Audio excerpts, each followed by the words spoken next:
வணக்கம். டெல்லியில் இந்திய இளைஞர்கள் நடத்தி கொண்டிருக்கக்கூடிய இந்த போராட்டம் மாபெரும் வெற்றி அடைந்ததற்கு பிறகு சில வீடியோக்களை பார்த்து மோடி கதறிக்கொண்டே இருப்பார். அதில் மிக முக்கியமானது ஒன்று நீங்கள் முதல்ல பாருங்கள்.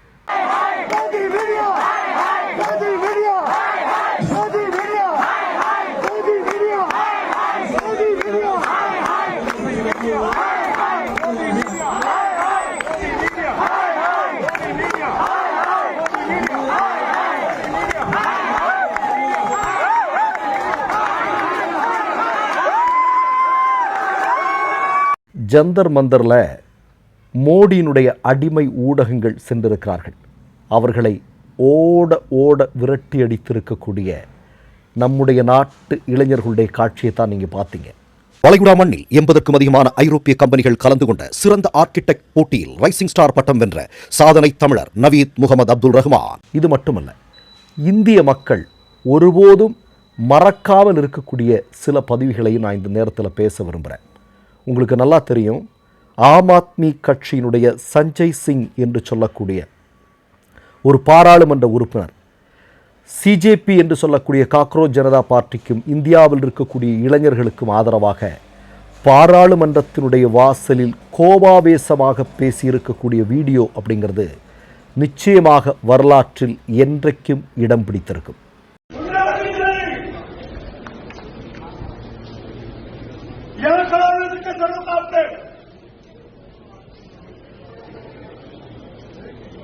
ये भारतीय जनता पार्टी का साधन नहीं है, यह हम सबका साधन है. यह गुंडागर्दी के खिलाफ नारा लगाएंगे. கடந்த காலங்களில் பாஜகவினுடைய கேடுகட்ட ஆட்சியை தோலுரித்து வெளிக்கொண்டு வருபவர்கள் முன்னணியில் இருக்கக்கூடியவர் அகிலேஷ் யாதவ். அவருடைய மனைவி காக்ரோச் ஜனதா பார்ட்டியினுடைய இந்த போராட்டத்தில் அவங்க கலந்து கொண்டு அங்கு இருக்கக்கூடிய இளைஞர்களுக்கு அவரால் இயன்ற உதவியை அவர் செய்திருக்கிறார். அந்த வீடியோக்களும் நிச்சயமாக வரலாற்றில் ஒவ்வொரு இளைஞனும் நினைத்து பார்க்கக்கூடியதாக இருக்கும். அதையும் பார்த்துருங்க.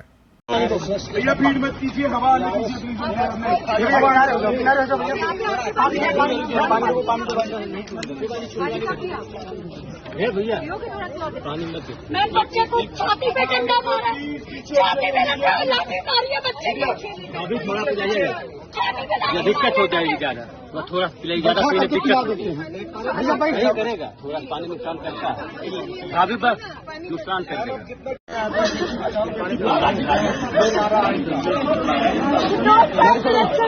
सरकार के होते हुए लोकतांत्रिक देश में मेरी यह हालत है, और वो भी इन पुलिस वालों की वजह से.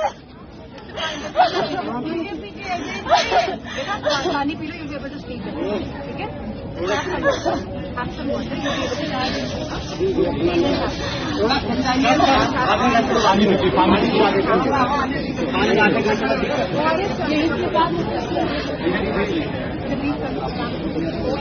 பீம் ஆர்மி என்று சொல்லக்கூடிய இந்தியாவினுடைய ஒரு மிக முக்கியமான இயக்கத்தினுடைய தலைவராக இருக்கக்கூடிய சந்திரசேகர் ஆசாத், இவர் விவசாயிகள் போராட்டத்தில் எவ்வளவு பெரிய அளவில் விவசாயிகளோடு நின்று களத்தில் நின்று போராடினார் என்பது நமக்கு தெரியும். அவர் இந்த காக்ரோச் ஜனதா பார்ட்டியினுடைய கூட்டத்தில் கலந்து கொண்டு அவர்களுக்கு ஆதரவாக அவர் போராடிய ஒரு காட்சி ஒன்று இருக்கிறது. அதாவது டாக்டர் அம்பேத்கர் என்று சொல்லக்கூடிய உலகின் மகத்தான மனிதருடைய சிலைக்கு கீழே கொட்டும் மழையிலும் குடைபிடித்து கொண்டு அவர் போராடிய காட்சி இருக்கு இல்லையா, நிச்சயமாக ஆர்எஸ்எஸ் அதை எப்போதும் நினைத்து கதறிக்கொண்டே இருக்கும்.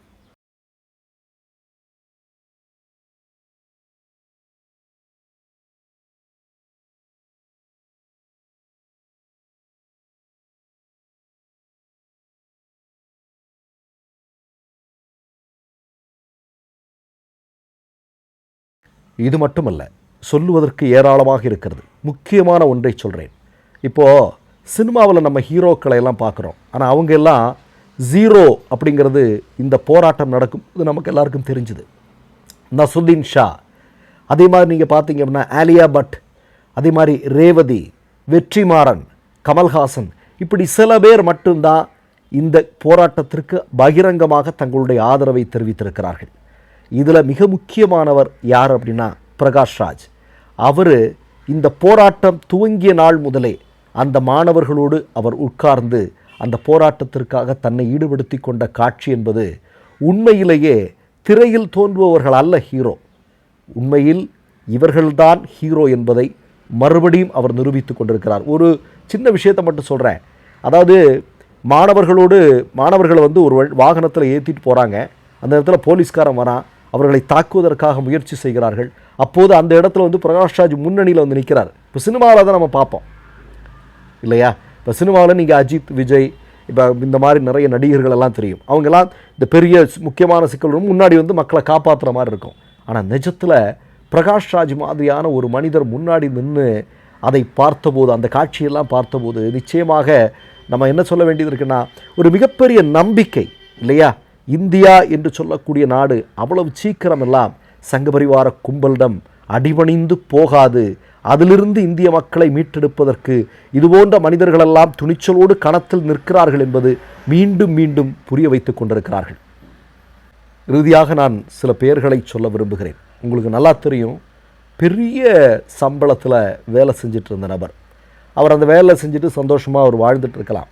ஆனால் அவர் அதை பண்ணாமல் டாக்டர் அம்பேத்கருடைய புகைப்படத்தை பிடித்து கொண்டு நேராக டெல்லி வழியாக இந்தியாவிற்குள் வந்து இந்த மகத்தான போராட்டத்தில் முன்னணியில் நின்று அவர் அதை திறம்பட செயல்படுத்தி கொண்டிருக்கிறார் என்றால் உலக வரலாற்றில், இந்திய வரலாற்றில் அவருடைய பெயரை ஒருபோதும் மக்கள் மறக்க மாட்டார். அபிஜித் டீப்கே மட்டும் இல்லை, உங்களுக்கு தெரியும் சௌரப், அவர் வந்து ஒரு இன்வெஸ்டிகேஷன் ஜேர்னலிஸ்டில் எவ்வளோ பெரிய ஆள், 26 வயது பையன்தான் இல்லையா?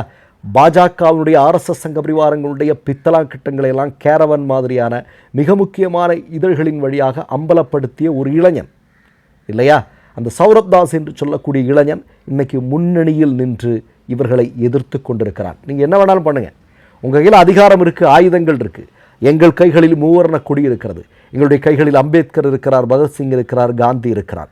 இதை வைத்துக்கொண்டு அறவழியில் நாங்கள் போராடி நிச்சயமாக உங்களை தோற்கடிப்போம் என்று சொல்லிக் கொண்டிருக்கக்கூடிய இந்த 2 இளைஞர்களையும் ஒருபோதும் இந்திய வரலாற்றில் நாம் மறக்க முடியாது. கூடுதலாக ஒரு செய்தி, சோனம் வாங்சுக் இல்லையா? சோனம் வாங்சுக் எப்படிப்பட்ட மனிதர் என்பது உலகம் அறியக்கூடிய ஒரு மிகப்பெரிய மனிதர், மிகப்பெரிய ஆளுமை. அவர் வந்து 25 நாட்களுக்கும் அதிகமாக இந்த இந்தியாவில் இருக்கக்கூடிய இளைஞர்களுக்காக, பிள்ளைகளுக்காக உண்ணாவிரதம் இருந்திருக்கிறார் என்றால் இந்த போராட்டத்தை உலகறியச் செய்வதில் அவருடைய பங்களிப்பு என்பதும் அசாத்தியமானது. அப்படிப்பட்ட ஒரு நபரும் இந்த களத்தில் இருந்திருக்கிறார் அப்படிங்கிறத நிச்சயமாக உலகம் உள்ளவரை நினைத்து கொள்ளும். மொத்தத்தில் RSS சங்க பரிவாரங்களுக்கு, நம்முடைய பிரதமராக இருக்கக்கூடிய மோடி அவர்களுக்கு விடிய விடிய கதறுவதற்கான பல்வேறு மகத்தான காட்சிகளை இந்திய இளைஞர்கள் உருவாக்கி கொடுத்திருக்கிறார்கள் என்பதுதான் இந்த போராட்டத்தினுடைய சிறப்பு. நம்முடைய பிள்ளைகள் வருங்காலத்தில் எப்படி நாம் சிப்பாய் கழகத்தை படித்தோமோ, எப்படி நாம் இந்தியாவினுடைய சுதந்திர போரை பற்றி படித்தோமோ, எப்படி நாம் பாபர் மசூதி இடிப்பை பற்றி படித்தோமோ, எப்படி குஜராத் இனப்படுகொலை பற்றி படிப்போமோ, அதே போன்று மோடி என்று ஒரு நபர் ஆட்சி பொறுப்பில் இருந்தபோது இந்தியாவில் இருக்கக்கூடிய இளைஞர்கள் அது எந்த அளவிற்கு கல்வியால் மிகப்பெரிய பிரச்சனைகளை எதிர்கொண்டார்கள், கல்வி என்று சொல்லக்கூடிய விஷயத்தை RSS சங்க பரிவாரங்கள் எப்படியெல்லாம் அதை கொண்டு வந்துட்டு இருந்தாங்க, அதில் எப்படி மீள முடியாமல் தவித்தார்கள், அதிலிருந்து மீள்வதற்காக ஒரு மாபெரும் போராட்டம் நடத்திய மகத்தான மனிதர்கள்தான் இவர்கள் என்பதை நாம் வரலாற்று புத்தகத்தில் படிக்கத்தான் போகிறோம். மற்றொரு நிகழ்வில் சந்திப்போம். நன்றி, வணக்கம். 3 யூடியூப் சேனல்கள் வியாபாரத்திற்கு இருக்கிறது. தேவைப்படுபவர்கள் இந்த எண்ணுக்கு தொடர்பு கொள்ளுங்கள். மை நேம் இஸ் ரெட் சேனலை சப்ஸ்கிரைப் பண்ணிக்கோங்க. அதுக்கப்புறமா பக்கத்தில் இருக்கிற ஜாயின் பட்டனை கிளிக் பண்ணீங்கன்னா ஒரு நியூ பேஜ் ஒன்று ஓப்பன் ஆகும். அதுலேயும் ஜாயின் பட்டனே கிளிக் பண்ணிக்கோங்க. அதில் பார்த்தீங்கன்னா credit R debit card options இருக்கு. இதில் உங்களுக்கு விசா, மாஸ்டர் கார்டு, ரிப்பே அப்படின்னு 3 ஆப்ஷன்ஸ் கொடுத்துருக்காங்க. அதில் நீங்கள் எந்த கார்டு சூஸ் பண்ணுறீங்களோ அந்த கார்டோட நம்பர் என்டர் பண்ணிக்கோங்க. அப்புறமா கார்டோட வேலிடிட்டி மந்த் அண்ட் இயரை டைப் பண்ணிக்கோங்க. அடுத்தபடியா உங்க கார்டோட பின்னால CVC கோடுன்னு சொல்லிட்டு 3 நம்பர்ஸ் கொடுத்துருப்பாங்க. அந்த நம்பரை இதில் என்டர் பண்ணிக்கோங்க. அப்புறமா அட்ரஸ் அண்ட் இன்ஃபர்மேஷன் என்டர் பண்ணிட்டு பைங்கிற பட்டனை கிளிக் பண்ணிக்கோங்க. ஒருவேளை உங்க கார்டு நம்பர் இன்வாலிட்னு காமிச்சிச்சுன்னா உங்க கார்டுல இன்டர்நேஷனல் யூசேஜை எனேபிள் பண்ணுங்க.